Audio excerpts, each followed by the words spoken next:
خوف ہر ڈر کو نکال دیا جائے، طاقتوں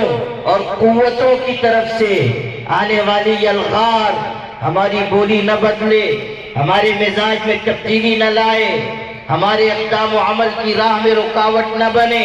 لَتُبَيِّنُنَّهُ لِلنَّاسِ وَلَا تَكْتُمُونَ، ہم جب کہیں حق کا اظہار کریں اور حق کو چھپا کر نہ رکھیں۔ یہی ہمارے اکابر و اسلاف کی اصل میراث ہے۔ انہوں نے ہر قیمت پر حق بات کا اظہار کیا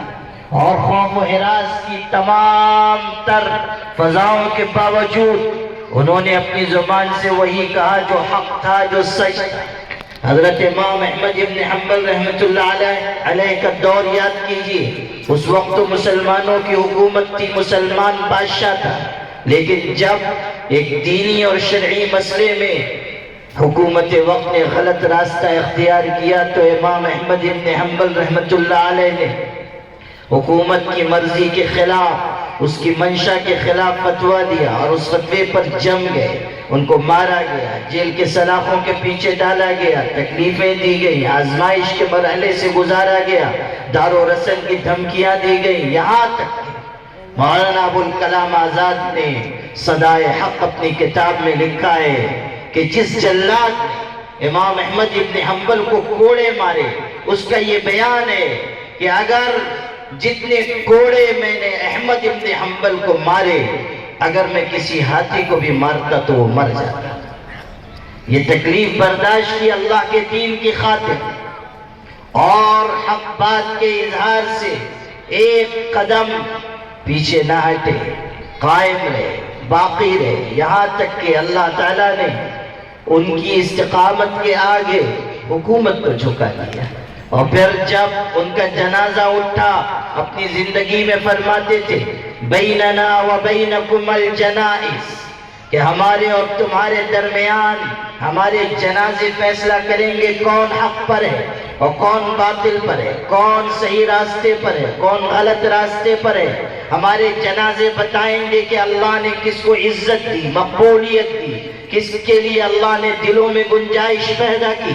پڑھی اللہ کا پاک کلام جو پکار پکار کر کہہ رہا ہے ان الذین آمنوا وعملوا الصالحات سیجعل لهم الرحمن ودا، جو لوگ ایمان لاتے ہیں اور اچھے عمل کے راستے پر چلتے ہیں، جو اللہ پر نگاہ رکھتے ہیں، جن کی امید اللہ کی ذات سے، جن کا خوف اللہ کی ذات سے، جو دنیا کے مال و زر کے پیچھے فریفتہ نہیں ہوتے، امیروں، نوابوں، سیٹھوں اور دولت مندوں کے لیے ناک پوچھنے کا رومال نہیں بن جاتے، وہ علماء جو شان خودداری کے ساتھ جیتے ہیں، وہ خدام دین جو اللہ تعالیٰ کی مدد اور بھروسے کے ساتھ خدمت دین میں لگے رہتے ہیں۔ پڑھیں قرآن کی یہ آیت کہ اللہ ان کے بارے میں کیا کہہ رہا ہے، سَيَجْعَلُ لَهُمُ الرَّحْمَنُ وُدًّا، اللہ تعالیٰ ایسے لوگوں کے لیے دلوں میں محبتیں پیدا کر دیتا ہے۔ آپ سے کہتا ہوں قسم پاک پروردگار کی، علماء ربانیین اور مشائخ کو اللہ وہ عزت عطا کرتا ہے جو شاہان عالم کو عطا نہیں کرتا۔ سلاطین دنیا وہ عزت نہ پا سکے جو فقیروں نے، عالموں نے، درویشوں نے پائی ہے۔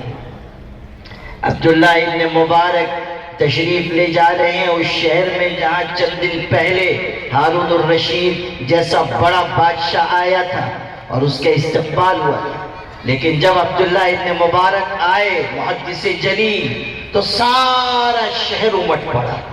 اور اتنا مجمع ہوا کہ سارا شہر خالی ہو گیا، لوگ باہر چلے گئے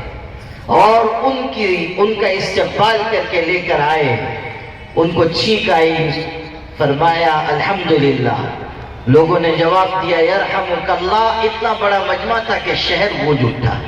ہارون الرشید اپنی اہلیہ کے ساتھ اپنے محل کے جھروکے میں بیٹھا ہوا تھا۔ اہلیہ نے چند دن پہلے اپنا اور اپنے شوہر کا استقبال دیکھا تھا اور اب یہ استقبال دیکھ رہی ہے، تو اس کی زبان سے بے ساختہ یہ بات نکلی کہ قسم بخدا بادشاہت تو